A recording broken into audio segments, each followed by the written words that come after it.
ये कहानी दुनिया की उन अनोखी कहानियों में से एक है जिसकी दूसरी मिसाल शायद ही कहीं मिले। यह एक ऐसी दास्तान है जिसे सुनकर आज भी लोग चकित हो जाते हैं, हंसते हैं और सोच में पड़ जाते हैं, क्या वाकई ऐसा हो सकता है? सोचिए, कोई शख्स 18 साल तक एक महिला के साथ एक पति पत्नी की तरह जिंदगी बिताए, उसे अपना जीवन साथी माने, यहां तक कि यह भी माने कि उसका एक बेटा है, और फिर एक दिन सच्चाई सामने आए कि वह महिला असल में एक पुरुष है।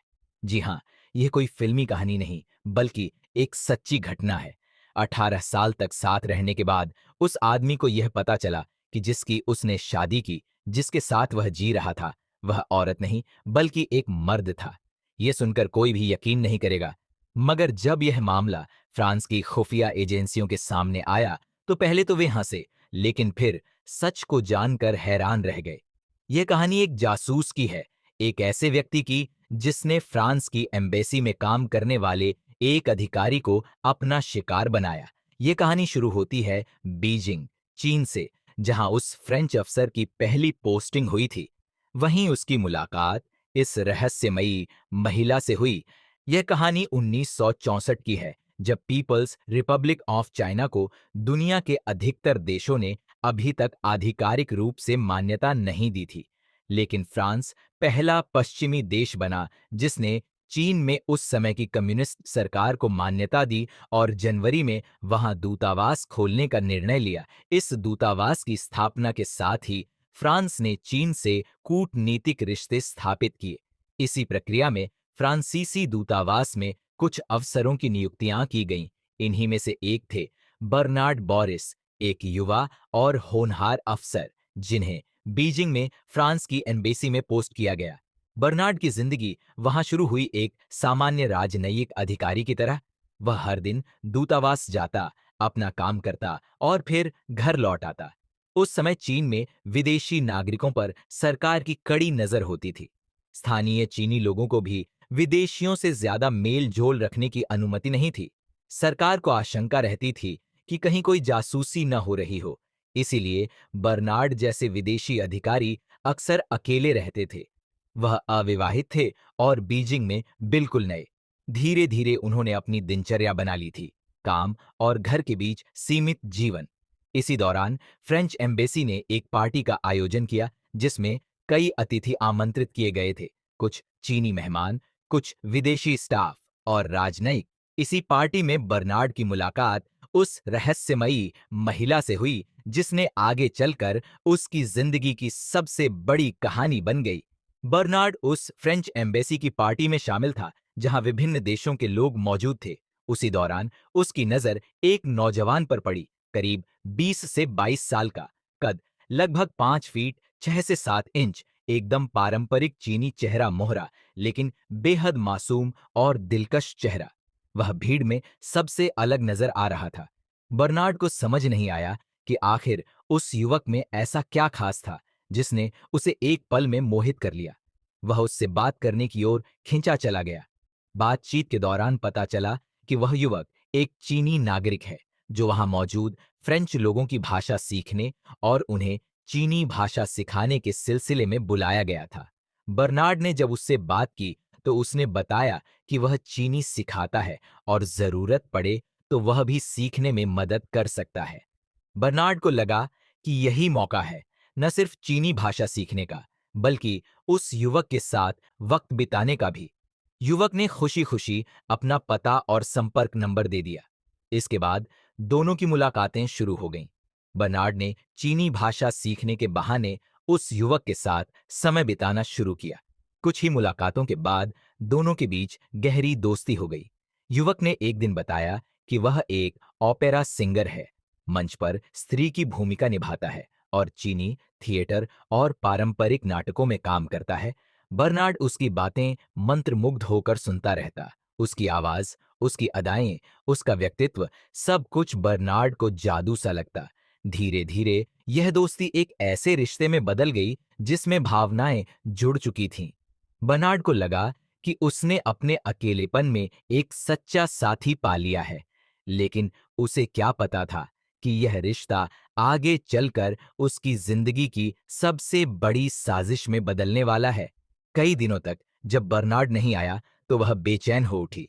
आखिरकार उसके पति ने उसका पता लगाया और सीधा उसके घर पहुंच गया। वहां पहुंचकर उसने देखा कि वह अकेली अपनी मां के साथ रह रही थी। मिलने के बाद उसने अपने जीवन की कहानी सुनाई। उसने बताया कि उसके परिवार में 3 बहनें हैं और वह उनमें सबसे बड़ी है। 2 बहनों की शादी हो चुकी है। एक की शादी एक चित्रकार से हुई और दूसरी भी अपने पति के साथ अपने जीवन में व्यस्त है। अब वह अकेली अपनी बूढ़ी मां की देखभाल कर रही है। इसके बाद उनके बीच मुलाकातों का सिलसिला तेज हो गया। धीरे धीरे दोनों के बीच दोस्ती गहराने लगी। अब बर्नार्ड उसे अपने घर बुलाने लगा और वह भी बेझिझक आ जाती। एक दिन वह चीनी लड़का, जो अब उसका घनिष्ठ मित्र बन चुका था, अपनी जिंदगी की सच्चाई बताने लगा। मैं तुमसे कुछ छिपाना नहीं चाहता, उसने कहा। मेरा नाम CO2 स्प्रिंग्स है। मुझे लोग बचपन से सी कहकर पुकारते हैं। जब मेरे घर में 2 बहनें हो चुकी थीं, तो मेरी दादी बेटे की चाह में अड़ गईं। उन्होंने धमकी दी कि अगर बेटा नहीं हुआ तो वे अपने बेटे की दूसरी शादी करा देंगी। मेरे पिता मेरी मां से बहुत प्यार करते थे, लेकिन घर का पूरा नियंत्रण दादी के हाथ में था। इस दबाव के चलते मेरी मां ने गर्भ धारण किया। जब मैं पैदा हुई तो यह जानकर कि मैं भी एक लड़की हूं, मेरे माँ बाप डर गए कि दादी क्या कहेंगी। उन्होंने झूठ बोलकर दादी को बताया कि बेटा हुआ है और इसी झूठ के साथ मेरी परवरिश एक लड़के के रूप में होने लगी।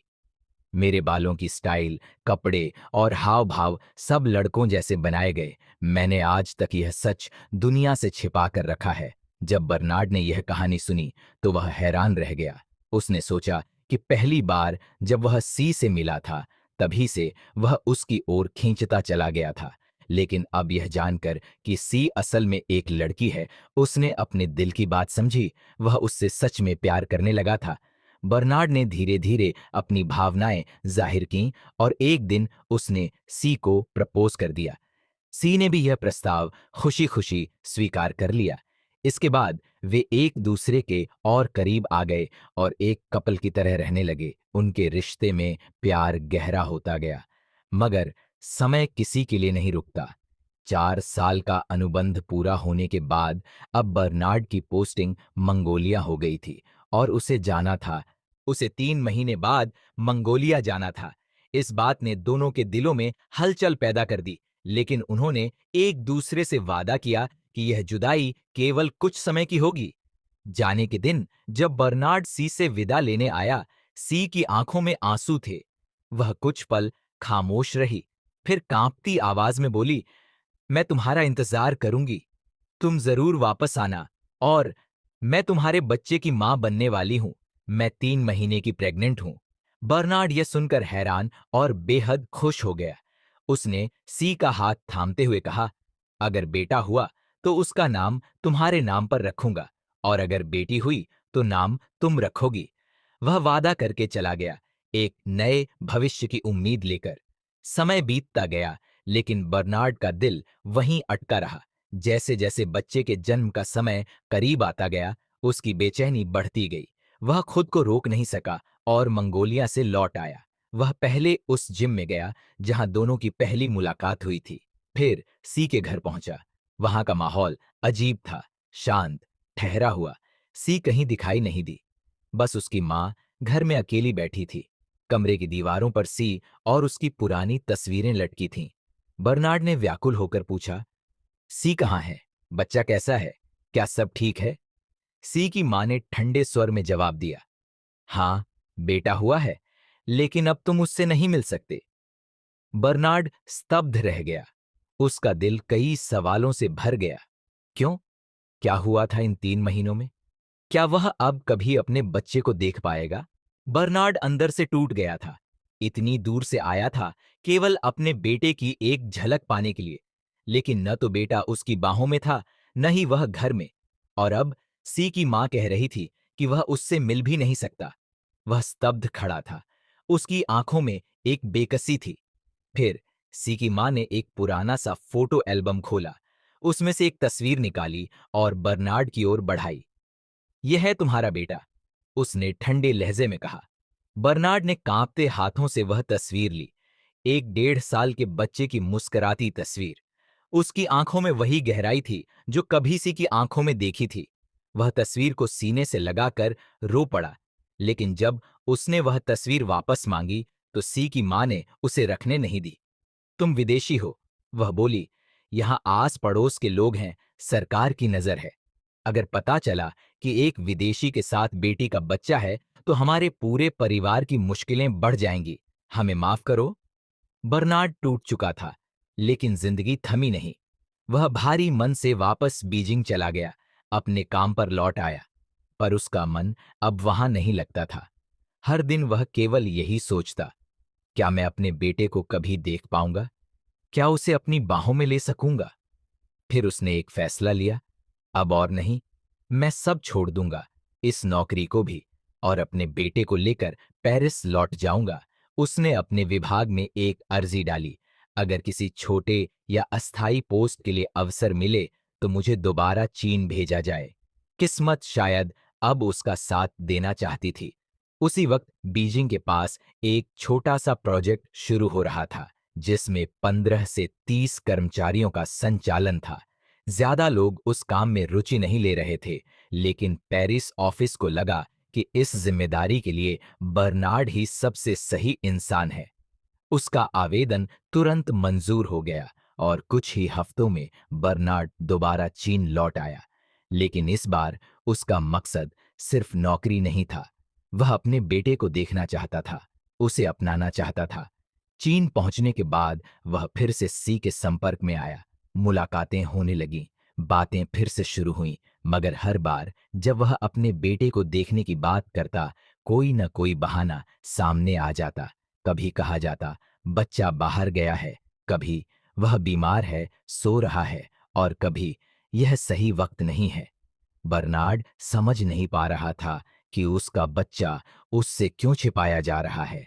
उसके दिल में अब सिर्फ एक ही सवाल गूंजता था, क्या मैं कभी अपने बेटे को अपनी बाहों में भर पाऊंगा? बर्नार्ड का दिल हर पल अपने बेटे के लिए तड़प रहा था। जब भी वह सी से मिलने जाता, उसके सामने कोई न कोई बहाना आ खड़ा होता। कभी बच्चा दूर भेज दिया गया, कभी कहा गया कि सरकार की नजरों और समाज के सवालों से बचाने के लिए उसे एक रिश्तेदार के पास छुपाकर रखा गया है। वह सुरक्षित है, जल्दी मिलवाऊंगी। सी बस इतना ही कहती। बर्नार्ड हर बार उम्मीद लेकर लौटता, लेकिन हर बार खाली हाथ। इस बीच वह चीनी भाषा सीखने एक कोचिंग सेंटर में जाने लगा, जहां सी उसे पढ़ाती थी। दोनों की मुलाकातें अब एक औपचारिक रिश्ते में बदल चुकी थीं, लेकिन फिर 3 महीने बाद अचानक एक दिन सी ने कहा, अब मैं तुम्हें नहीं पढ़ा पाऊंगी, मेरी जगह कोई और आएगा। बर्नार्ड का दिल टूट गया, लेकिन कुछ दिनों बाद सी खुद एक नए शख्स को लेकर आई। नाम था ली हाओ। वह नया शिक्षक बनकर आया था, लेकिन धीरे धीरे दोनों में दोस्ती हो गई। फिर एक दिन ली हाओ ने बर्नार्ड को एक कोने में ले जाकर धीमे स्वर में कहा, मैं तुम्हारी कहानी जानता हूं और मैं तुम्हारी मदद कर सकता हूं। तुम अपने बेटे से मिलना चाहते हो ना? बर्नार्ड की आंखों में चमक आ गई। लेकिन एक शर्त है, ली बोला, हमें कुछ जानकारियां चाहिए जो तुम्हारे एम्बेसी में ही मिल सकती हैं। बदले में मैं तुम्हें तुम्हारे बेटे से मिलवा दूंगा। बर्नार्ड दुविधा में पड़ गया। वह जानता था कि एम्बेसी की जानकारी देना विश्वासघात था, लेकिन उसका दिल एक पिता का था। बेटे की एक झलक के लिए वह तैयार हो गया। वह धीरे धीरे कुछ सीमित और गैर संवेदनशील जानकारियां देने लगा, रूस और कुछ अन्य देशों से जुड़ी सूचनाएं जो अंदरूनी रिपोर्ट्स थीं। समय बीतता गया। फिर एक दिन 4 साल की सेवा पूरी होने के बाद बर्नार्ड की पोस्टिंग चीन से हटकर वापस पेरिस हो गई। सी ने उसे जाते जाते फिर एक तस्वीर दिखाई, उसका बेटा। अब वह करीब 5 साल का हो चुका था। वही मासूमियत, वही आंखें और वही मुस्कान।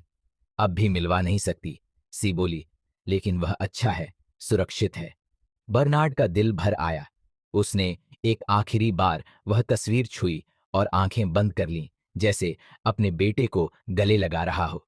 वह पेरिस लौट आया, अपनी ड्यूटी में व्यस्त रहा, लेकिन उसके भीतर का खालीपन कभी नहीं भरा।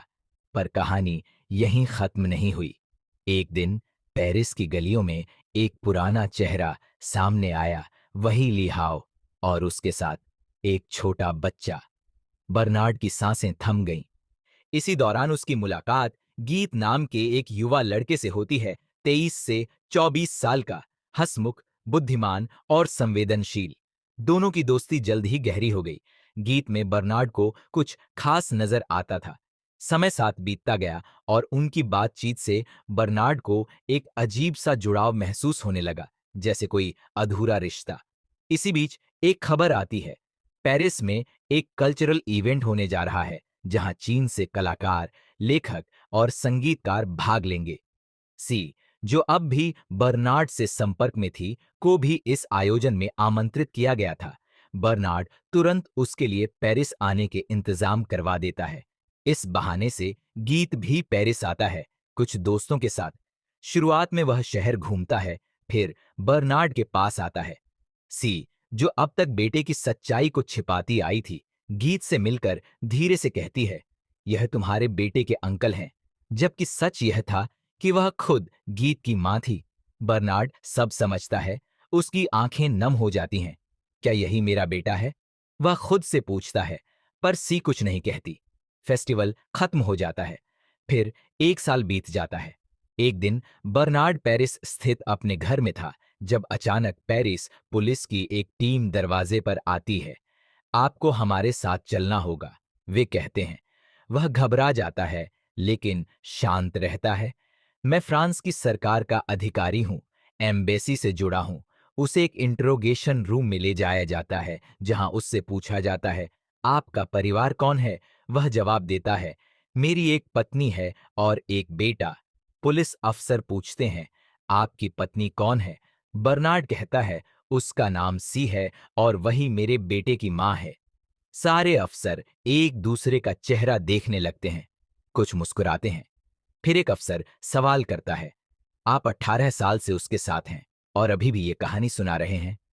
पुलिस अधिकारी यह सुनकर चुप हो जाते हैं, फिर कहते हैं, या तो आप एक बहुत बड़े मासूम हैं, या फिर बहुत बड़ा सच छुपा रहे हैं।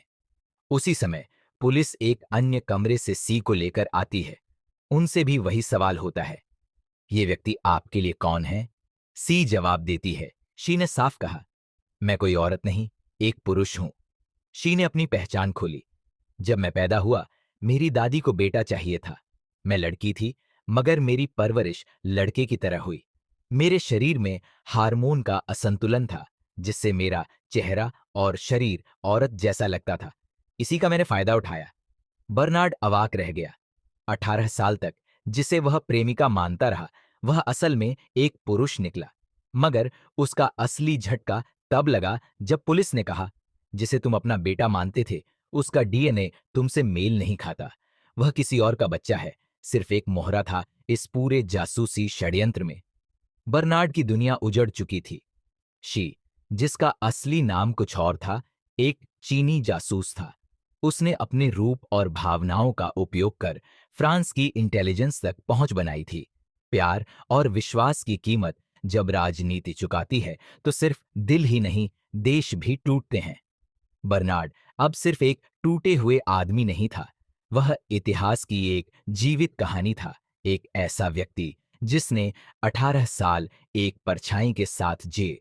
दोनों को जासूसी के आरोप में 5 और 6 साल की सजा हुई, लेकिन चीन और फ्रांस के बीच अच्छे कूटनीतिक संबंधों की वजह से सिर्फ 1 साल में दोनों को माफ कर दिया गया। शी ने रिहा होकर एक ओपेरा सिंगर के तौर पर पेरिस में काम करना शुरू कर दिया। 6 महीने बाद बर्नार्ड को भी रिहाई मिल गई। इस पूरे प्रकरण ने मीडिया और समाज को स्तब्ध कर दिया। शी एक सुपरस्टार ओपेरा सिंगर बन गई और 70 वर्ष की उम्र में उसकी मृत्यु हुई। बर्नार्ड आज भी पेरिस में जीवित है, एक टूटे हुए दिल वाला राजनयिक, जिसकी सबसे बड़ी भूल थी 18 साल तक एक मर्द को औरत समझकर प्रेम करना। जब भी फ्रांस की मीडिया इस किस्से को याद करती है, तो एक अजीब सी हंसी और हैरानी चेहरे पर तैर जाती है। वह 18 साल तक खुद को एक महिला बताकर उसके साथ रहा, केवल इस मकसद से कि वह उससे खुफिया जानकारी हासिल कर सके, जो असल में एक जासूस था। और फिर शुरू हुई एक ऐसी जासूसी की कहानी जो अपने आप में हैरान कर देने वाली है। दुनिया की सबसे लंबी जासूसी और सबसे लंबा प्यार दोनों एक झूठ पर खड़े थे।